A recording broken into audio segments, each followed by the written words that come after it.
whenever we have spiritual gatherings like this, especially in India, after a spiritual retreat, there's always a question-answer session.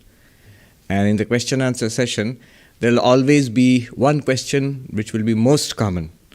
And that is, I can't meditate, my mind doesn't settle down, my mind is distracted. So that question will always be there in every Q&A session on spiritual matters. And that is the subject for today's talk, Meditate Better. It actually comes out of something that Arjuna asks Krishna in the Bhagavad Gita. In the 6th chapter of the Bhagavad Gita, Arjuna asks this very question to Krishna. The 6th chapter of the Bhagavad Gita is about meditation, Dhyana Yoga, the yoga of meditation. And after Krishna teaches this, in pretty good detail actually, Arjuna pops this question. He says that whatever you have taught, O Krishna, I don't think it's practical. He's a practical man. He's a warrior. And he's about to be engaged in some very nasty business of war. And philosophy, no matter how subtle, spiritual sentiments, no matter how noble, techniques, no matter how sophisticated, unless they work, unless they give results, he's very American that way, very pragmatic. He is not all that interested. He says that, O Krishna, this yoga that you have taught me, I don't see it working because the mind is fickle. The mind is it is subject to continuous change, ups and downs. So he asks this question: how do you settle the mind down? Otherwise, whatever you're teaching is not practical. By the way, what did he teach? The word yoga, just a little side note here, in America and most of the Western world, and now in India also, yoga. There's no such word in English, in Sanskrit or in an Indian language. There's no yoga. It is, the original Sanskrit word is yoga. And you don't have to go that far. People will look at you weirdly if you say yoga. But the correct pronunciation would be yoga, not a. Yoga. In Hindi, you would say yog. In Bengali, yog. But never yoga. So what is this yoga the spiritual path? Yoga is a spiritual path. What exactly did Krishna teach Arjuna? Before we dive into the subject, it's good to get some perspective of what Krishna was teaching. And this is, of course, I'm speaking entirely from the perspective of Advaita Vedanta, non-dual Vedanta. Krishna was not teaching the yoga of devotion to Arjuna. You see, these schools, meditation, devotion, of action, the ancient schools of Nyaya, Vaisheshika, Sankhya, Yoga, Purva Mimamsa, these are not Vedanta, these are not Advaita. In fact, these are what are called Purva Paksha for Advaita. A lot of effort is spent by the Advaita masters in cutting down the conclusions of these schools. The Nyaya school, it teaches devotion and surrender to God. That is not Advaita. Somebody trained in Indian philosophy might object at this point and say, where do you get that from the ancient school of Nyaya? We know the metaphysics and logic of Nyaya. Well, it is a devotional school because if you see the later dualistic Vedanta schools, Dvaita Vedanta, Shuddha-Dvaita Vedanta and others, which are devotional. If you open up the box and see how the workings inside, the machinery inside, the metaphysics and logic, they're all entirely borrowed from Nyaya. See, the dualistic schools, the theistic schools are basically the metaphysics and logic of Nyaya, Vaisheshika, with an overlay of theism, of devotion. So the Nyaya Vaisheshika school, which says God exists, and ultimately by surrender to God, by devotion to God, you will attain freedom. Not Advaita. We do not agree. The ancient school of yoga, by which I mean Patanjali Yoga, it says that by the restraint of the modifications of the mind, hold the mind back, tie down the mind. So by the calmness of the mind, absolute cessation of the movements of the mind, the separation of the self from material nature, you will see that in asampragyata samadhi, the deepest possible samadhi. See, what's wrong with that? Not Advaita Vedanta. No.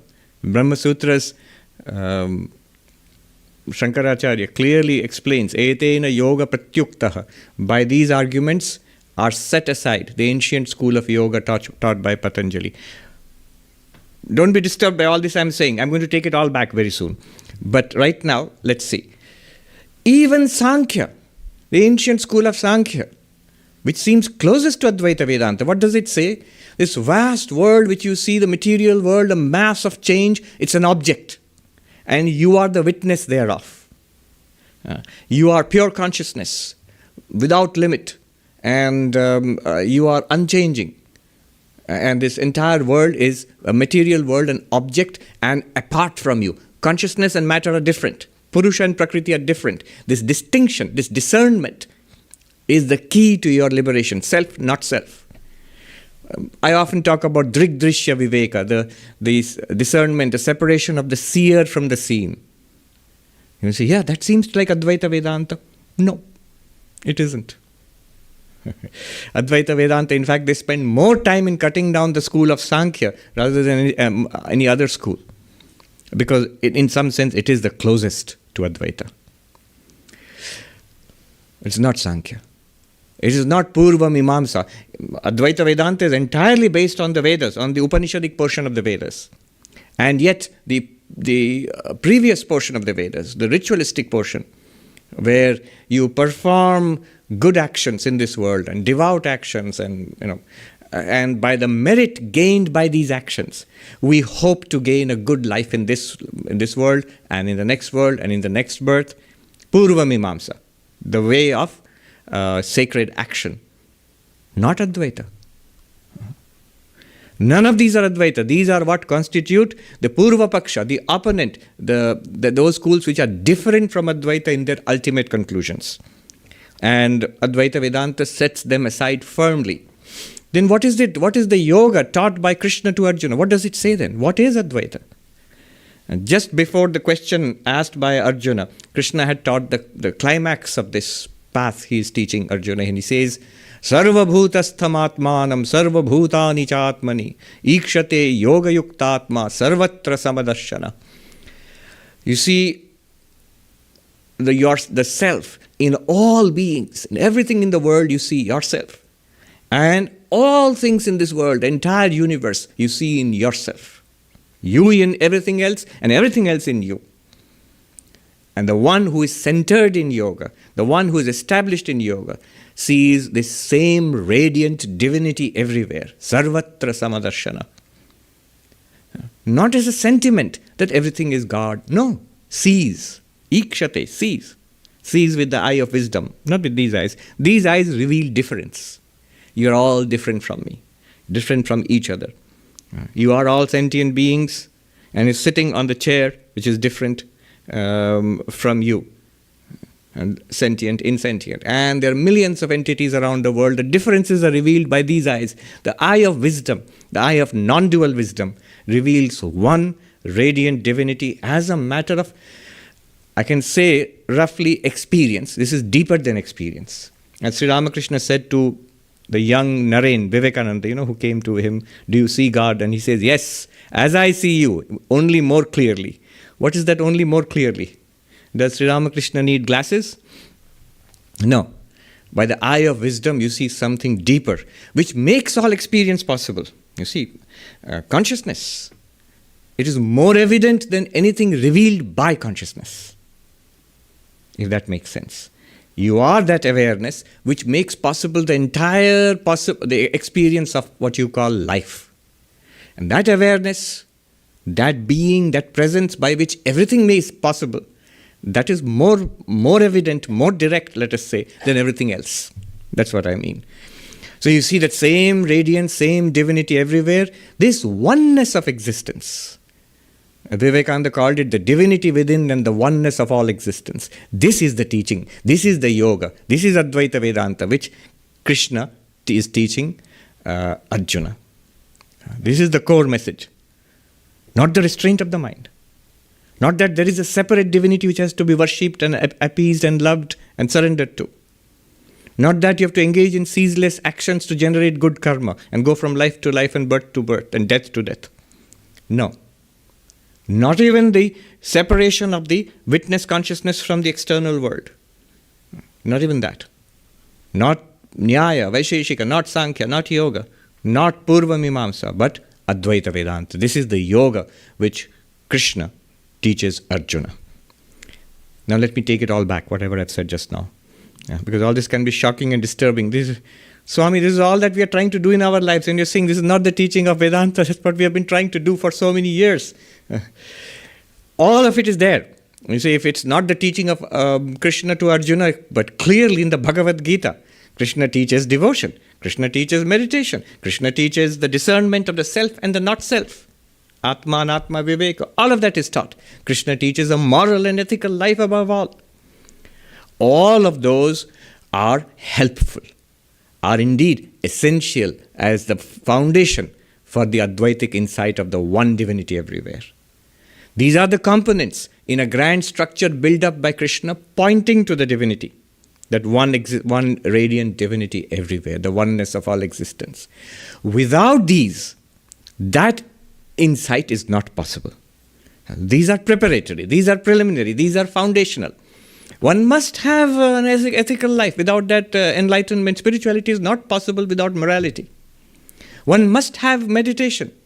Without the calmness of mind, this will not work. One must, of course, discern the witness consciousness from everything else. Unless you disentangle, we disentangle consciousness in our own understanding from all that it is mixed up with. Unless we do that, nothing else will work. That one divinity everywhere will remain like a slogan, will remain rhetoric, will remain a nice sentiment. So all of it, karma, bhakti, yoga, by yoga I mean meditation, Raja Yoga, all the yogas are all part of the path shown by Krishna. They are all components of the structure, the technology being built up by Krishna, but the teaching is to see the same divinity everywhere, in all beings, living and non-living. That which is within is also outside. That which you discover with eyes closed in the deepest meditation is also what you see, exactly what you see, with eyes open and engaged with the world. That which you see in the waking world here, the same reality which shines forth in your world of dreams. The same reality which shines forth but unmanifest in the world of deep sleep. In the physical, in the subtle, in the causal, all are appearances of the same underlying reality. Vivekananda put it very well. He said, one only exists. It appears as nature and soul. Nature means universe, soul, you. But it's one. There's one underlying reality. Meister Eckhart's beautiful, not Eckhart Tolle, Meister Eckhart, 500 years ago. His wonderful statement, the ground of my soul and the ground of God are the same ground. It's the same meaning as that thou art, tattvamasi. So that is the yoga that is being taught by Krishna. Arjuna at this point would have given a dry smile and would have said, thank you for the philosophy lecture, but I'm still not convinced. It doesn't work. That's my my objection. It's all wonderful, as wonderful sentiment, the oneness of all existence. It is wonderful philosophy. Fine. It doesn't work. Why not? He says, chanchalatvat stiting stiram, because of the wavering, the fickle, the restless nature of the mind. My problem is not with your philosophy of let it be devotion, let it be non-duality, let it be Sankhya, whatever it is. Duality, non-duality, devotion, knowledge. But the mind is the problem. Arjuna is very practical. He narrows it down to the problematic component in this whole scheme. The mind is the problem. What is the problem with the mind? Listen, Arjuna has understood this whole teaching because he uses the key word. Krishna, this yoga you have taught, Samyena Madhusudana. O Krishna, O Madhusudana. The yoga you have taught as Samyena, the one same vision of divinity everywhere. So he has understood what is being taught here. He did not say, "Oh Krishna, the meditation you taught as being the calmness of the mind or the cessation of the modifications of the mind," like Patanjali said. He didn't say that. He didn't say, "Oh, the yoga you have taught as devotion to you, the Supreme Lord." No, he didn't say that. He says the vision of oneness everywhere, which you are teaching. Great, but doesn't work. Why? The mind is fickle. So he points to the core problem here. Why is the mind fickle? What is the problem with the mind? Could you explain a little further? And Arjuna does that in the next verse. Chanchalam hi manah Krishna pramathi balavad dridham etasyaham nigraham manye vayuriva sudushkaram. What does that mean? The mind is fickle, restless, O Krishna, turbulent, and strong, and set in its ways. Trying to control the mind is like as difficult as trying to control the wind. Notice what he has said. Each of these terms he uses has a certain meaning. He's describing the problem. One is it's fickle. Thoughts, feelings, emotions, perceptions, a continuous flow going through the mind, what we call stream of consciousness. In Vedanta, he will immediately object and say consciousness is not a stream, the mind is a stream, consciousness is the underlying reality, the witness of that. But it is understood. Continuous modifications running through the mind, one after another after another. The mind is like this restless monkey. It's been compared to a monkey, which is restless by nature. Then somebody has made it drink wine. And then a scorpion has stung it. So imagine how the monkey is jumping around from exactly like the mind. Restless. But restless in itself need not be such a problem. I'll give you a nice example. Suppose you visit somebody's house in New York with the little apartments. Everybody has a dog. And it might be a cute dog, running around restless, shooting around here and there. And your host says, "I'm sorry, the dog is so restless. You say, "No, it's cute. I like watching it play. Let it run around. Let it play. It's nature. And it's fun to watch." But if it's restless, maybe fun, maybe cute.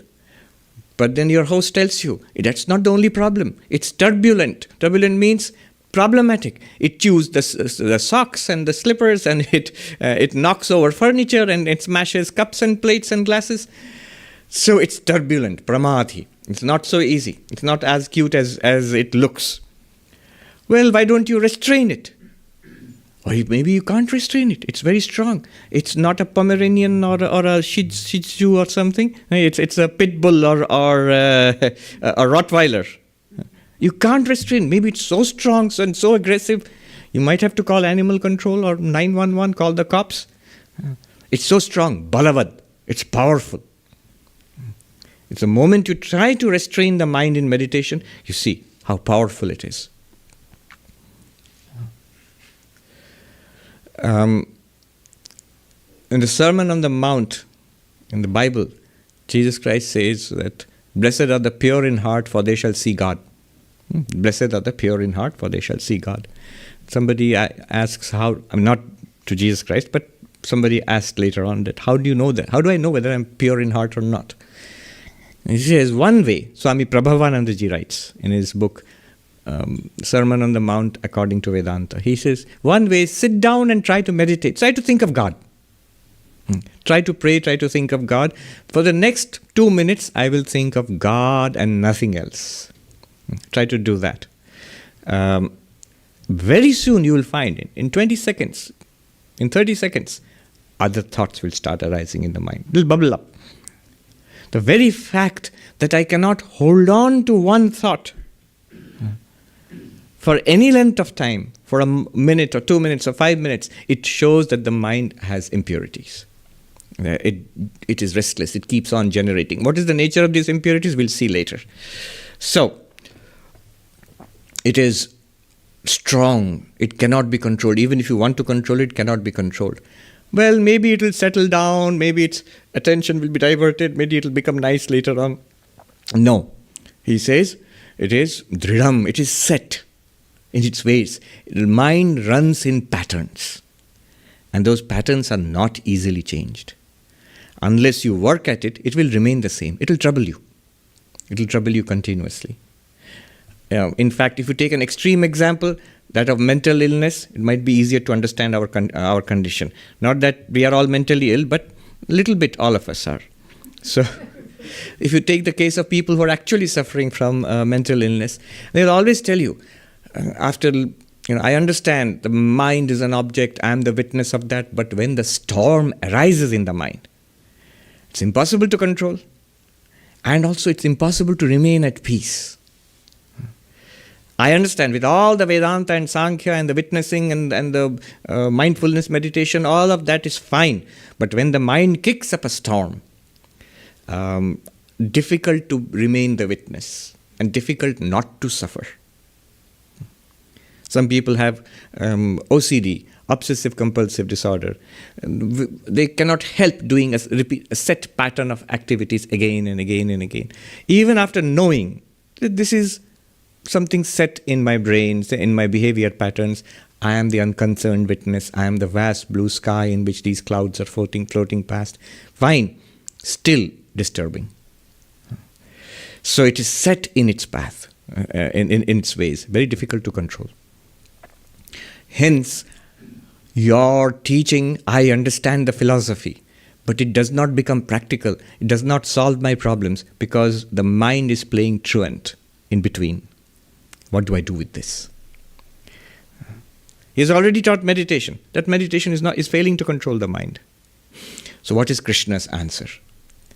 And here we must pay attention. Why we must pay attention? A wonderful old Swami long before my time, Swami Bhaskar-Ishwarananda, who established our ashram in Nagpur in India. I met some senior Swamijis who were trained by this wonderful old Swami. And it seems his classes, his Vedanta classes were amazing. Each of them was a spiritual experience. You sit there and your mind is immediately elevated. He was such a wonderful teacher. He was an enlightened soul, obviously. Once, somebody complained, I think, to Swami Shankarananda, probably, if I remember the story. It was very old times, 1950s. Oh, the level of spirituality in our monasteries is going down. We don't find the same level of spirituality as it was during the direct disciples of Sri Ramakrishna. And some senior monk complained. And the president of the order said, why are you saying that? Go to Nagpur where Swami Bhaskar-Ishwanji, that Swami, they used to call him Viprodash Maharaj. When he gives a class, I find the whole ashram vibrating spiritually. So this Swami would teach. Now why am I bringing him here is that I had access to some of the notes taken down during his teachings. And just one example will show you how unique his approach was. So here he is telling young novices, monastic novices, brahmacharis, how to study the Gita. And he says, remember who is teaching. Sri Krishna is teaching.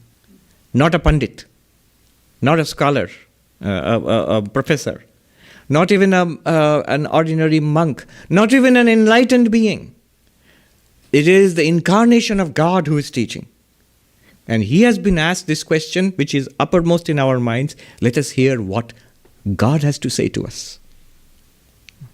That kind of value we must give to the words of Sri Krishna. Again, he would say, whenever you study the Gita, and that is true for any spiritual text, keep your prayojanam vibrating within you all the time. The Sanskrit word prayojanam means your need, your purpose. Why am I here? What am I going to gain out of this? What do I want out of it? I have come here with a purpose. If you keep that vibrating in your mind, I have come here to go beyond sorrow. I have come here to attain enlightenment, God realization. Then imagine the reverence, the focus with which we will take the teachings. So he would teach in this way. When you study a text, you do it like this. So let us listen to Krishna that way. Who is teaching? Sri Krishna. What is our prayojanam, our need, our goal here? And nothing short of enlightenment. What does he say? Shri Bhagavan Uvacha, the Blessed Lord said, Ashamshayam Mahabaho mano durnigraham chalam abhyasena tu kaunteya vairagyena cha grihyate. First, he agrees entirely with Arjuna. He says, no doubt you're right. The mind is very difficult to control. So that gives us some peace of mind. So it's not a small problem. The Lord agrees. It is a problem. It is something that is a major problem. The mind is difficult to control. But then he uses the word Mahabaho, oh mighty armed one, indicating to Arjuna, you have defeated so many enemies in your time. Now you are surrendering before your own mind, without a fight. I'm reminded of about 16 years ago, I was in the high Himalayas, and we used to go to this wonderful old monk, a traditional monk, who living at that time in an ashram, small ashram, but he spent most of his time in a cave in the high mountains, and he could point out the cave actually from the ashram. A little higher up in the mountain, he could see there was the cave. And this old monk, he was a Punjabi, he was in his 80s at that time, complete non-dualist, so a man after my own heart. So I used to go and study the Ashtavakra Gita, which is a text of radical non-dualism, with him. And there were a motley group of monks who would sit around him, monks and yogis and who knows. We were an odd bunch. Some dressed like me, some with beards and long hair, some with shaven heads, some stayed in huts, some stayed in caves, one at least I know stayed in a hole in the ground. So we would gather around him and we would study this text of non-dual Vedanta. And this monk, he was quite a character. He has passed in the last few years, I think. Yeah, I know he has passed. He was quite a character. He used to say, oh monks, I have committed only one sin in my life. You say, what? It is to start this ashram. Starting this ashram was my only sin. I was fine in that cave. And then we would say, of course not, we are getting so much benefit from this, because you are here in this ashram. Anyway, so once he was teaching the Ashtavakra Gita, he closed the book and he looked at us sort of in a pensive mood. And he said, you have weapons in your hand and the enemy comes and gives you a couple of slaps and you come back weeping. Where is the fun in that, O monks? In Hindi, हाथ में शस्त्र हैं, अस्त्र शस्त्र हैं और दुश्मन से दो थप्पड़ खा के रोते रोते वापस आ गए, क्या मजा है Mahatma ji. So what is the fun in that, O monks? What are the weapons? These are the weapons. This understanding, this philosophy, these techniques which are being taught in these are the weapons. What is the enemy? The enemy is the mind. The mind which is uncontrolled. The mind which is stopping you from realizing God. And you're giving up. You're coming back weeping, it's no good. I can't do it. So there is a way of controlling the mind. It has to be learned. Notice a very simple thing. For everything else in the world, we know it has to be learned. And we know it takes time and effort and capacity. You go to enroll in Columbia University for a mathematics or physics degree. The moment you enroll, the next day you don't say, where is my degree? Why haven't I got it yet? I have to give up. It's no good. You don't say that. You know you're going to spend years and years and work hard, attend classes, turn in assignments, go through exams, and finally write thesis and finally get your degree. And that's not the end of the road. There are higher degrees to be attained. You start a business, invest in Wall Street, and why aren't I a millionaire yet? Nobody says that. That's ridiculous. So in spiritual life, we do that, I've started meditating. I have been initiated. I've got the mantra. I've started meditating. But the mind is fickle. Doesn't calm down. So it's no good. No, it takes time. This is the subtlest of all tasks and the greatest of all adventures. So it will take time. It will take effort. And every bit of it is worth it. In the end, success is guaranteed. You are the Atman. You will realize it. What can stop you? And once having started this, what could be better than this? This is the highest endeavor in life. This should become the central task of our life. Everything else will be there. This is the central task of our life. And moment to moment, you get benefits from it. Sitting down in meditation, sometimes I say, to people who express frustration at not being able to progress in spiritual life. And I say, give it up. When I say, means the senior monks would take this approach and say, all right, fine, doesn't work, give it up. Stop coming to the ashram, stop meditating, stop reading sacred texts or lives of the saints, stop listening to devotional music. No, I can't do that. You can't do that, which means there's something there that you like, something there that you're getting some benefit from, some peace of mind, some strength from, already. Most people, when they stop and think, yes, I'm not an enlightened being like the Buddha or Vivekananda, but whatever I've got is already valuable to me.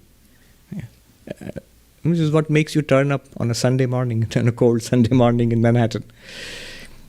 So, it is worth learning. It is worth taking the time to do this, not getting impatient about it. We had to learn everything. Everything that civilization gives us is not given directly by nature. Every word that we read, every letter that we read had to be taught to us by our primary school kindergarten teachers. To eat properly, to get up and walk on our feet, that had to be taught by our parents. At least we had to be helped along by our parents. So all of that has to be taught.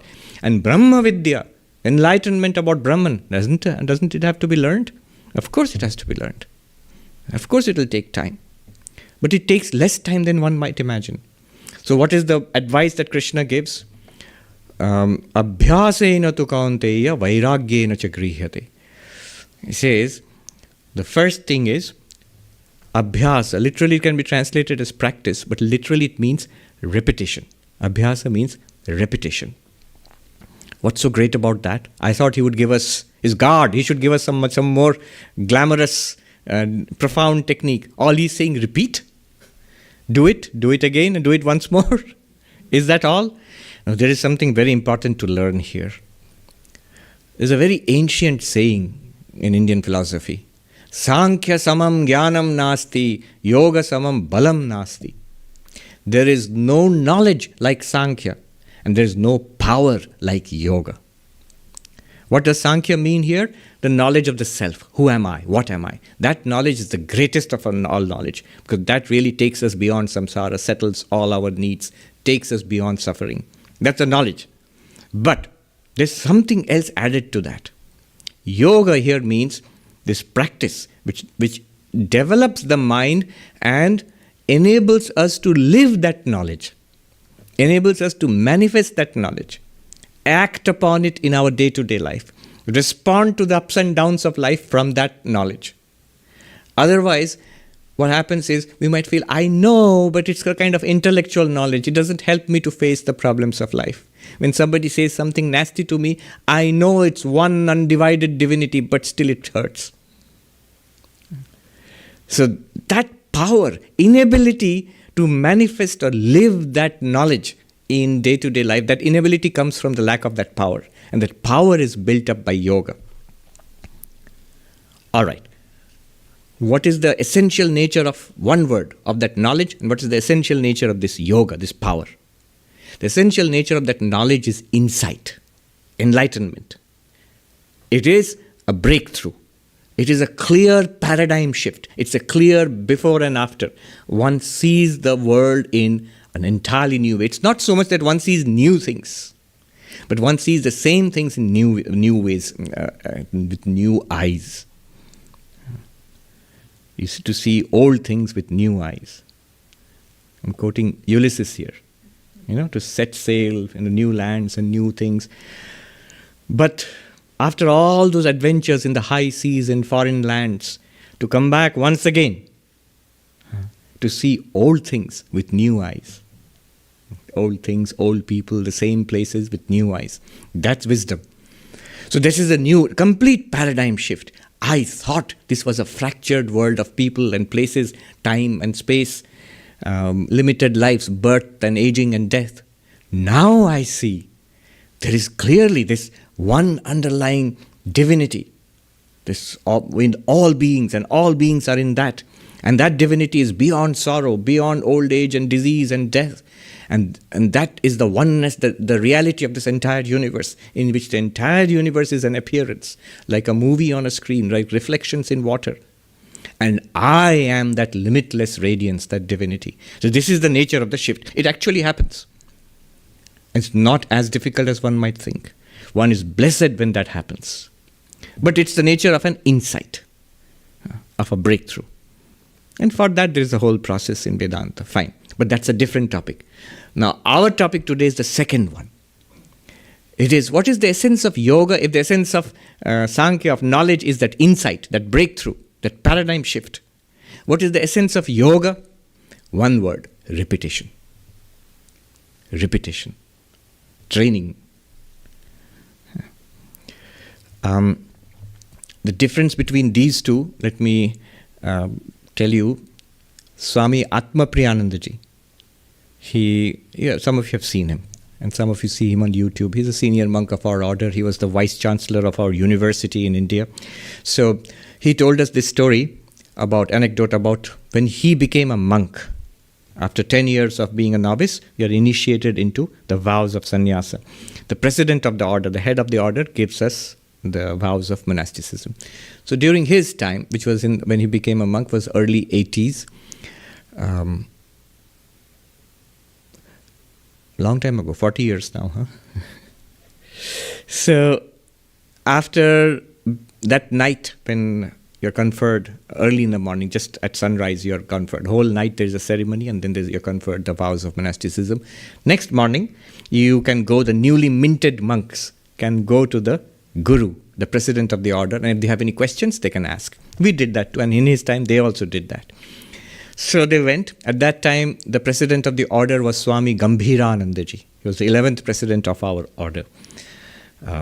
Extraordinary Swami. I mean, his output, literary output is amazing. The translations of the Upanishads which we use, and I've seen it being used across the world. Translations of the commentaries of Shankara, of Madhusudana on the Bhagavad Gita. 2 years back I was at Harvard. It was his book which was being used, Gambhiranandaji's book. But he was a person who was very grave. In fact, his name, Gambhirananda, means who delights in graveness. So he was never actually known to smile. If you look at his picture, he's the most unsmiling picture. Very inward. And you sit with eyes closed.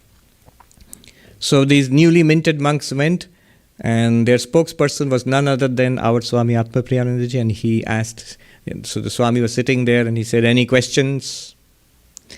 The Sarvapriyananda ji said, "We, the brothers, we want to know that this Mahavakya, this statement which we received from you last night, Aham Brahmasmi, I am Brahman. So how many times should we repeat it?" Because that's what we know. A mantra is to be repeated. You get a mantra from a guru, it's to be repeated. Swami Gambhirananda ji answered, "It is not for repetition, it is for realization." Any other question? No? You can go. But it's a very important, very profound point. The difference between jnana and yoga. Jnana, knowledge, enlightenment. You have to realize I am Brahman, not repeat it, I am Brahman, I am Brahman, I am Brahman. You can do that, but that's not the point. Whereas there are mantras which are for repetition. Suppose your guru tells you to repeat the mantra of Shiva, Om Namah Shivaya. So what do you do with that? You repeat it 1,000 times in the morning, 1,000 times in the evening, 10,000 times a day. Somebody asked the Holy Mother herself. She said, "People keep asking me, I have no peace of mind. I have taken the mantra initiation, but I have no peace of mind yet." And she says, they won't do anything and they keep on complaining.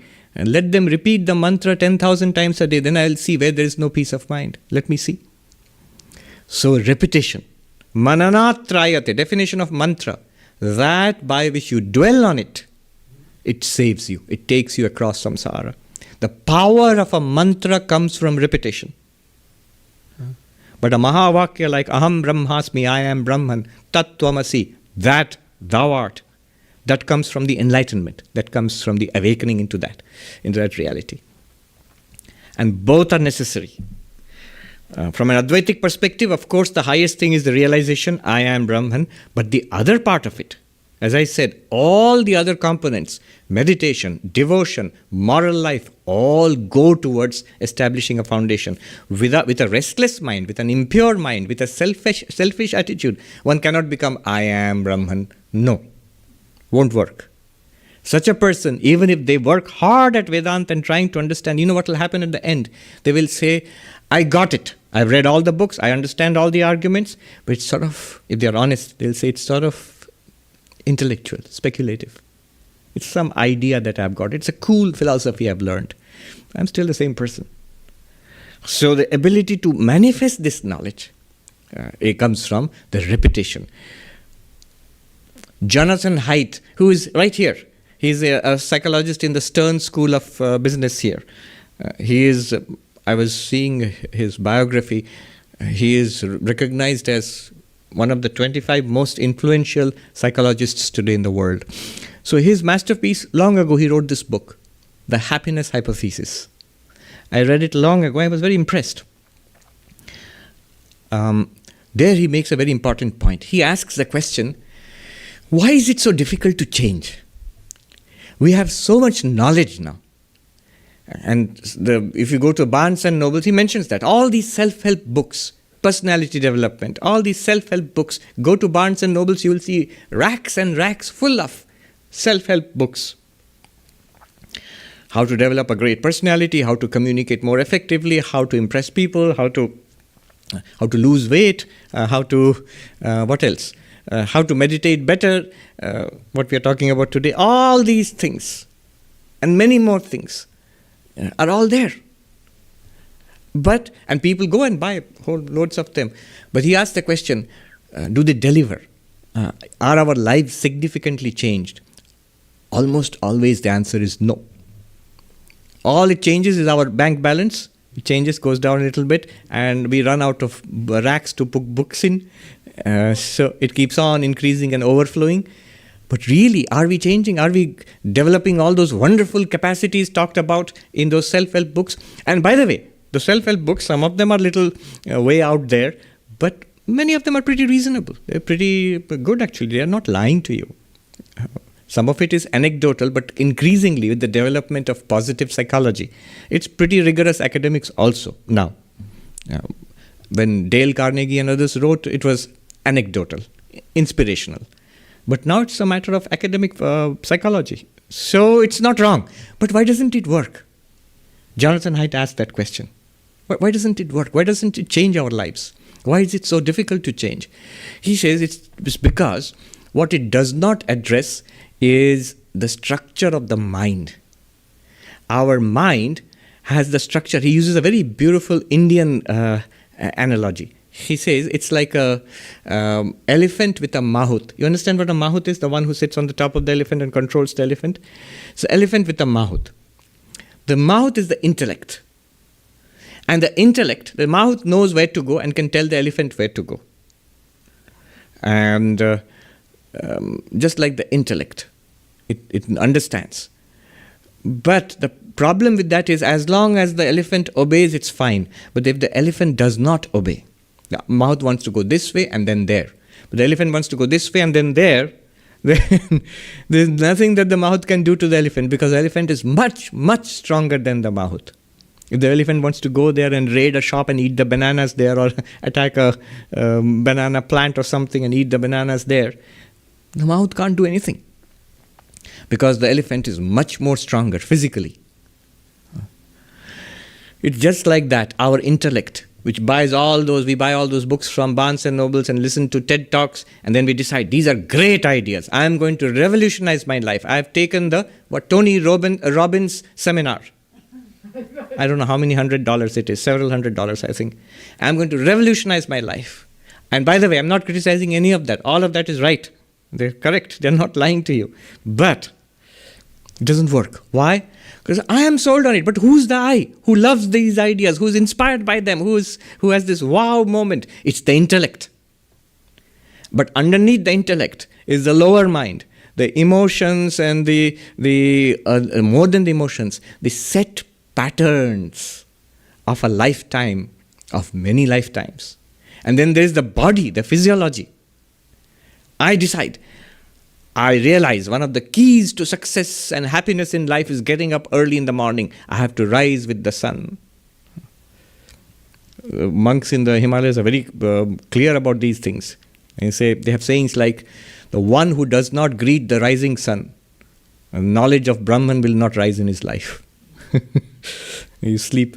There are funny stories like, oh, I get up with the first ray of sunlight in my room. Oh, really? That's pretty good. So when do you get up? 5 o'clock or 5:30? He says, no, my room faces the west.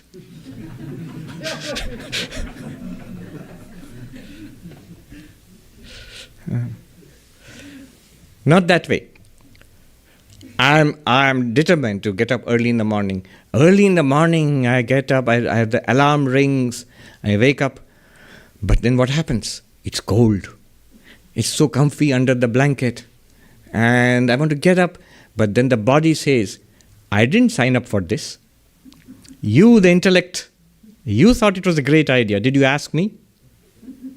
You go and get up and do your meditation and yoga. I'm going to sleep inside the blanket. Can the intellect do anything by itself? No. It cannot force the body also. It gives in.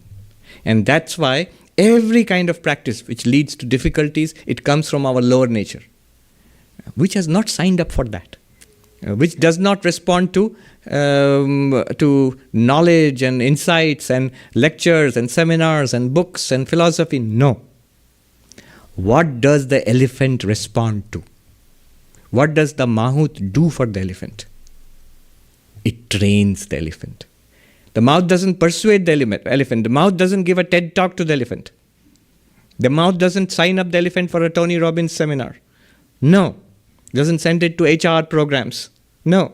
It trains the elephant. And training is mostly systematic repetition. The body-mind responds to repetition. So repetition, abhyasa.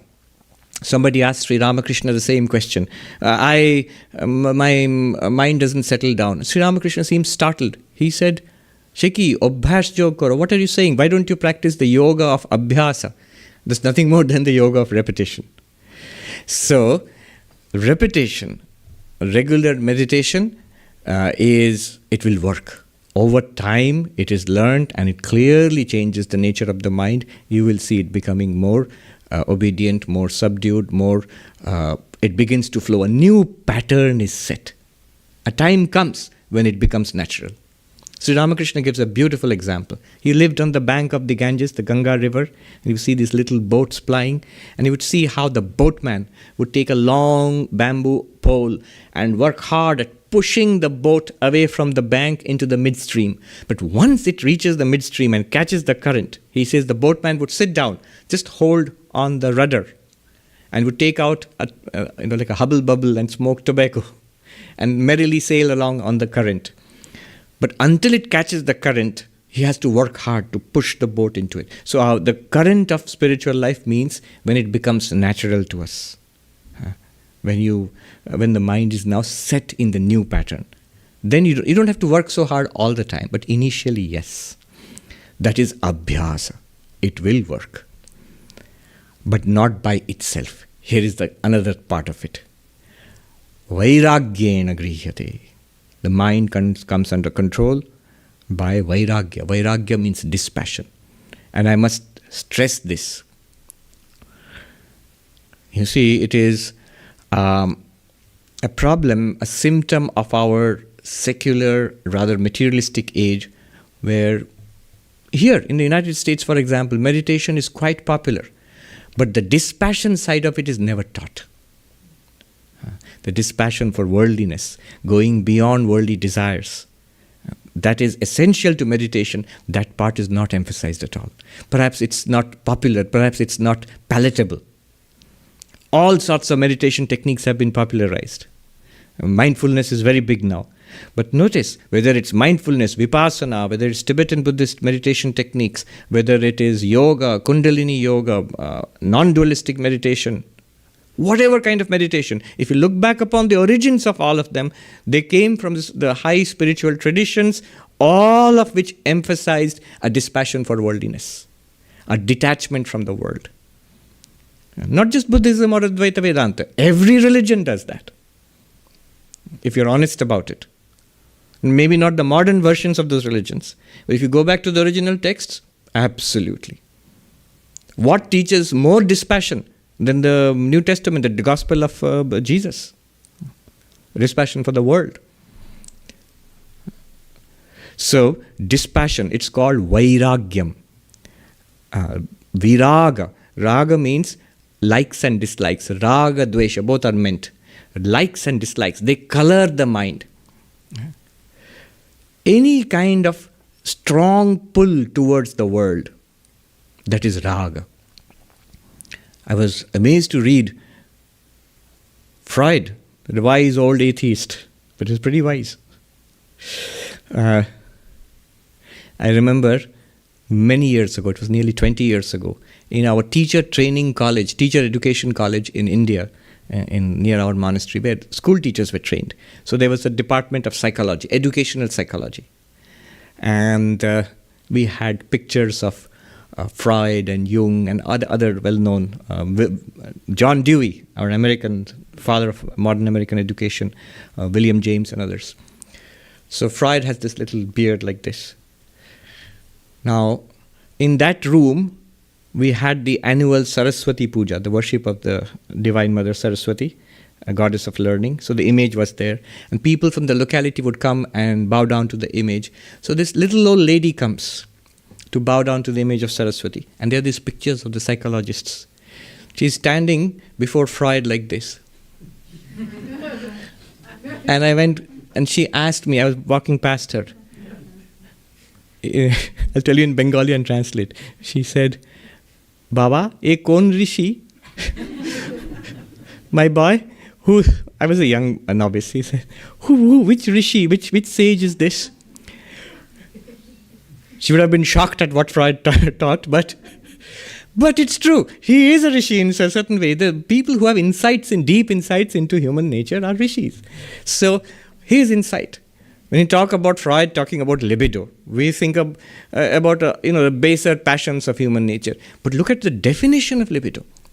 He says any movement of the subject to the object is libido. Any movement from here to outside, anything outside, is a manifestation of that same energy. This is raga, which will not allow you to remain centered. It can start as a mild attraction, something nice and pleasant. It can develop into a desire, I want it. It can go into the level of an obsession and addiction. It will not allow you to remain centered. Raga. Swami Ashokanandaji, in a very nice essay, he says about monks. He says, when are you ready to renounce the world? When can you become a monk? He says something interesting. He says that if you stay in the midst of the world and people and objects of the senses, of things of the world, your mind may be attracted, disturbed by that. But if you stay away from them, in a monastery, in an ashram, in a retreat, then your mind is at peace. You don't hanker about it, you don't think about those things at all. Then you're ready to be a monk. If you stay away from the world and things, and you stay in an ashram and yet think about those things, then you're not ready to be a monk. It'll fail. It won't work. And those whose minds are steady and serene in the midst of the world and in an ashram, they don't need any monasticism. They're above it already. There are very few. But there are such people. There are very few such people. So, you have to be in that middle category. The same thing is true of meditation. When can you meditate effectively? It is when the raga, the attractions, the pulls of the world, the things of the world don't continuously pull your mind outwards. If you sit quietly in a meditation hall, in your little personal chapel or shrine, in a holy place, quietly sit there. If your mind is more or less stable, more or less, it may be restless, but more or less, then you can meditate. If it's continuously pulled out, you cannot. There is raga, the things of the world which pull us, the obsessions, the attractions, the thing that this is nice, I must have this. And equally true, the dvesha, the repulsions. It's a whole range. Just as raga is a range, there are different kinds of raga. I want more and more money and property. And that is greed. I want pleasures of the senses, from eating good food to all kinds of sense pleasures. That is kama.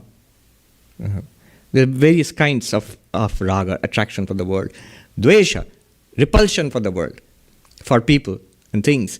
It can be a whole range. It can be a minor irritation, a minor dislike, to a general dislike of a place, a person, a food, an activity, a job, all of these. But general, a clear dislike. I don't like this.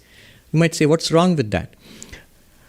It is based on a false notion of the world. If it is true that it is the one divinity underlying everything, you can see the good and the bad, but underlying you must have serenity, because ultimately it's the one divinity.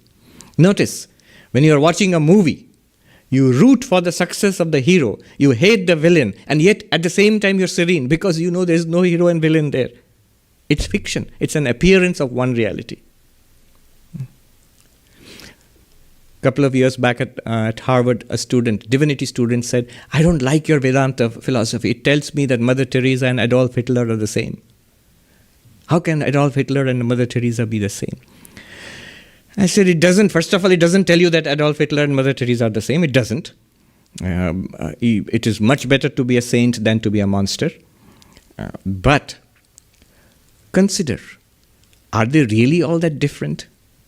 When they were little babies, 2 or 3 years old, was Mother Teresa? Mother Teresa was Adolf Hitler? Adolf Hitler? No. Every night when they fall asleep, deep sleep, even the personalities are erased for the time being. That being who's in deep sleep at that moment, is this being evil and this being good, saintly? No. There is a layer in which goodness and badness are there. The layer is the mind, the personality. If you take the mind and personality to be the ultimate reality, then yes, this is ultimately a saint, that's ultimately a monster. But no, that's not the ultimate reality. Anything that has developed over time, that is conditioned by causes and effects, that is subject to change, cannot be the ultimate reality. Neither saintliness nor monsterliness or monstrosity. They are the ultimate reality. But yes, at that level they are not the same. You have to move from adharma to dharma and beyond that. From evil to morality and ethics and rise to spirituality. So they are not equivalent, but beyond that there is the reality lies beyond all of these. That's what Advaita Vedanta says. So dvesha also disturbs the mind. Some people make a habit of enmity, of dislike of others, and holding on to anger and resentment. You cannot meditate if it's like that. And it's unwise. I'm quite sure your indignation is justified. I'm quite sure people have treated you badly. But it is unwise to cultivate these fires. When you set a fire, you burn your own house before you burn somebody else. What is resentment? What is anger? It is here.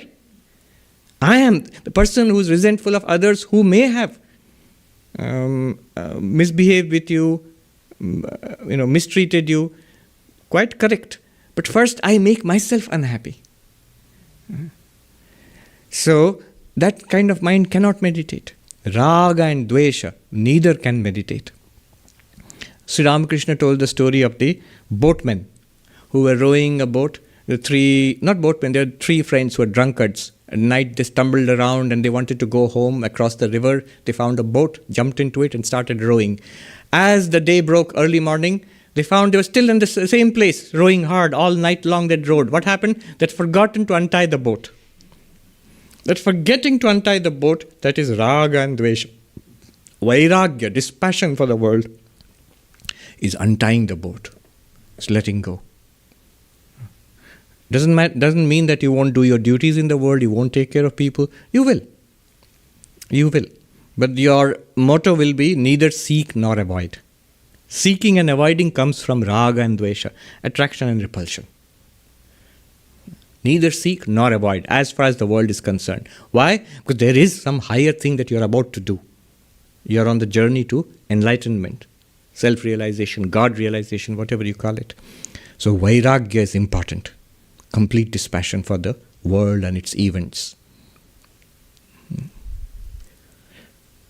At this point, let me just give some practical points. So far I have said what Krishna said. Meditation is possible if you have a regular program of repetition, abhyasa, and dispassion for the world. Untie your boat. Don't be like those drunkards. Untie your boat. Before that, just one more point. When they say that all this giving up the world, sitting quietly, meditating, it's repression and it can lead to mental instability. It does sometimes. Why does that happen? It's because vairagya is not there. When does it lead to mental problems? That firmly cutting away the world, sitting quietly and meditating, trying to meditate for long hours. It's only when there is a strong outward movement and I'm denying that and I'm shutting it down and trying to hold it down within myself, then it leads to a reaction in the mind. My tendency is to want things and chase after things and to achieve things in the world. I'm stopping myself from doing that in the name of spirituality, and that leads to a revolt in the mind. Krishna has already said that. In the Gita, he says, Mithyachara sauchyate. The one who sits withdrawing from action, sitting quietly in a meditative posture, closing the eyes, shutting out the contact with the world, and thinking of the world in the mind. That one, he says, Mithyachara sauchyate. That one is called a hypocrite. Then what is the way out then don't give so much emphasis on meditation. Do your regular meditation, but engage in karma yoga. I'll tell you what is to be done practically to purify the mind. One monk in Uttarakhand said nicely, he said, Samadhi to आसान है महात्मा जी, शर्त है कि आप चित्त शुद्ध होना चाहिए, आपको 1 minute में समाधि लगा देंगे. What does it mean? Samadhi, the highest state of meditative absorption is very easy, Mahatma ji, oh monk. I'll give you samadhi in 1 minute. How? The condition is your mind must be purified. Purified of raga and dvesha. This continuous embroilment in the world, in the mental level. Alright. Now, some practical advice. This I've taken from Swami Ashokanandaji. Very beautiful. Before you sit in meditation, I've mentioned it at other times, but I'll quickly run through this practical advice. For good meditation, what do? 1, you do it regularly. You see, abhyasa, repetition again. Do it regularly. Not when the mood seizes you, not when you feel very spiritual, not when you are on a meditation retreat only. Do it every day. 2nd, have a fixed time. So sometime in the early morning, sometime in the evening or night if you are too busy. Some do it 3 times a day, early morning, afternoon and night. So fixed time. The mind is a creature of habit. Remember the elephant. The elephant is a creature of habit, not of intellect. It responds to training. It responds to rhythm. So time. Have a fixed place. That's why we have meditation halls and temples and churches and shrines and chapels. That's why we have a particular seat for meditation, an asana. That's why we have, even in India, they say you have a special set of clothes which you wear before meditation. Your one set, a clean, same kind of clothes, but a clean, separate set aside for meditation. Why? All of that helps the mind. Again, a creature of habit and repetition. It immediately tells the mind, this is the time when you must be calm and turn inwards. When you must follow the mantra, follow the breath, visualize the deity, whatever your technique. So these things will work for any technique of meditation, in any tradition. Fixed time, fixed place, which the mind immediately associates with meditation. You see, half your work is done there. Do not dwell on thoughts which are disturbing. I cannot emphasize this enough. Do not dwell on what you might call bad thoughts. It could be thoughts of, which old thoughts of guilt, anger, resentment, negativity, sensuousness, anxieties, all kinds of negativities. The mind has a habit of dwelling on these things. Try not to do that. Replace it immediately. There's a very good thing, a way of handling the mind. A secret of the mind is it can dwell on only one thing at a time. You might think what's important about this? It's a very important thing to know in order to handle the mind. If the mind can handle only one thing at a time, it does so very quickly. That's why we think the mind is doing many things. It does very quickly, one thing at a time. In that case, if you want to handle the mind very effectively, immediately, try this. Give it something practical to do. It's even good if you do it something physically, Get up, clean the room, do a chore, something. Go for a walk. So if you do that, the mind will stop. It has to be engaged. Listen to a song, or go and meet somebody in conversation so that mind cannot run elsewhere. It can do only one thing at a time. So do not dwell on thoughts which are negative, the whole range of negative thoughts. Negative company, bad company. There are people and places which arouse likes this raga and dvesha, obsessions and hatreds of which are worldly in nature. So don't mix with them. Sri Ramakrishna would say that a little plant a seedling that you have planted on the roadside, it needs to be protected by a little fence. Otherwise, he said, the goats and cows in India, in the roads, you'll see goats and cows walking around. So they'll come and eat it up. So you need to fence it. Once it grows and becomes a huge, big tree, he says you can tie an elephant to it. We're having a lot of elephants in today's talk. He says you can tie an elephant to it. Nothing will happen. But initially you must fence it around. So, bad company. Be clear about whose company you want to keep. It has an effect on our mind. Then the next thing is to practice some amount of asceticism. By that I don't mean become a monk. A simple life. Few possessions, few activities. As I said, neither seek nor avoid. Few activities, few possessions, a minimalistic life. Possessions, for example, the more we have, cluttered room, cluttered possessions, a lifetime's accumulation of things, our mind is on those things also. Normally we don't realize it. You sit for meditation, you'll realize. Half of your mind is scattered in things. So an ascetic lifestyle.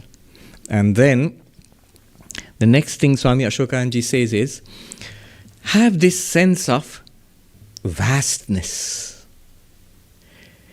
The immensity of space, vast mountains and oceans, lands beyond the horizon, and beyond that the universe, so vast. And yet it is all appearing to you and playing around in you, the consciousness. You are vaster than space itself. Eternity, the vast periods of time, millions of years, billions of years. Think about one lifetime, 80, 90 years, seems to be very long. It's like gone in a twinkling of an eye. In our own experience, if you are 20 years old, or like Bill, you are 97 years old, I'm sure if you ask him, if he sits for a moment, he can recall his whole life, in general, in a twinkle of in an instant. It has passed. 97 years have passed. As 97 years is a twinkle to you, twinkling in an instant to you, the consciousness, so is a million years, so is a billion years. You are vaster than the eternities of time, vaster than the immensities of space. Have this feeling within you. What Vedanta is telling me, that is my real nature. I am vast, not this limited creature only. This will give stability to the mind. Have a yearning for enlightenment. Here, devotion or bhakti is very useful. Yearning for limitless existence, consciousness, bliss is a bit dry, philosophical. But yearning, that can happen. Some natures have that. Yearning for freedom, spiritual freedom. But yearning for a personal God is easy to cultivate. My Rama, my Krishna, my Jesus, my Rama Krishna. That love. So have a yearning. Yearning also stabilizes the mind. Just as Thinking of things in the world outside can pull our mind outside. Similarly, thinking of God and loving God can pull the mind towards God. So yearning is very important for meditation, good meditation. The next, the activities in the world, let us spiritualize it as much as possible. The job, the family, the chores in the house, my own personal affairs like health and everything can be offered as a worship of God. Not just the flowers which we put in the shrine, the incense, but also our daily activities can be offered. As we spiritualize our daily activities, a little bit of ritualism can be useful here. It elevates, if you do a puja, mindfully, a short puja, it actually spiritualizes the mind. It develops the quality known as sattva. I've run out of time, but I must say this. I mentioned Jonathan Haidt, his book Happiness Hypothesis. One reason I remember it was, he did this experiment. Do rituals work? Religious rituals. Do they actually do anything to the mind? And he mentions it. He says that he went to Orissa, Bhubaneswar, which is on the eastern coast of India. And I like that very much because that's where I grew up. So he says he went there. And he went to there are very ancient temples there. I mean, temple older than 1,000 years of the commonality there in that town, in that city. It's in fact known as the city of temples.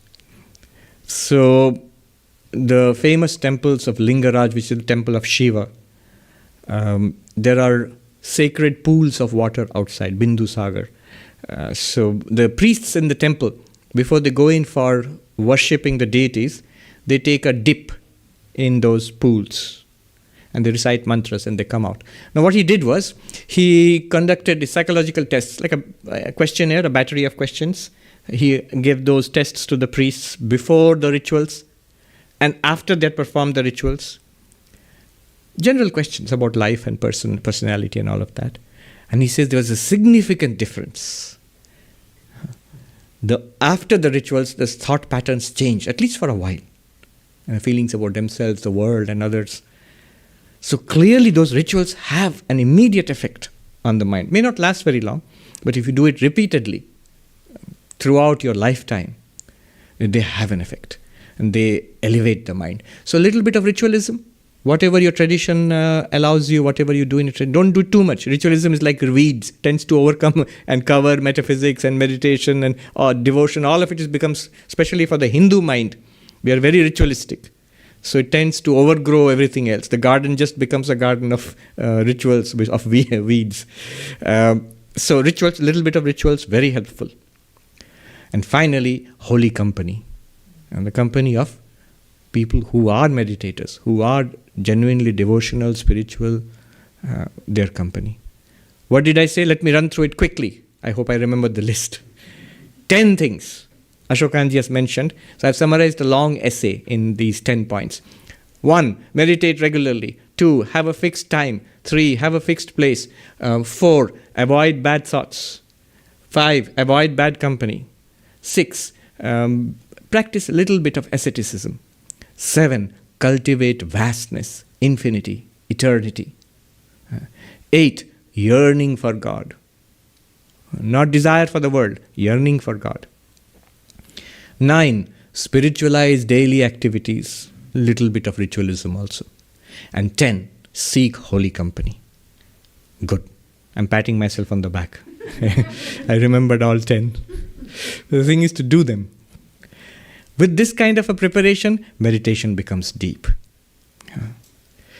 So this section is very beautiful, where Arjuna being the practical warrior, he's a Kshatriya, the warrior. And he has a very practical question. All these wonderful philosophies, belief in God, devotion, non-dualism, all those are wonderful. But they all depend on the mind. How do I make the mind amenable to all of that? Do all of that? And Krishna answers, practice, repetition, vairagya, dispassion for the world. Abhyasa, vairagya.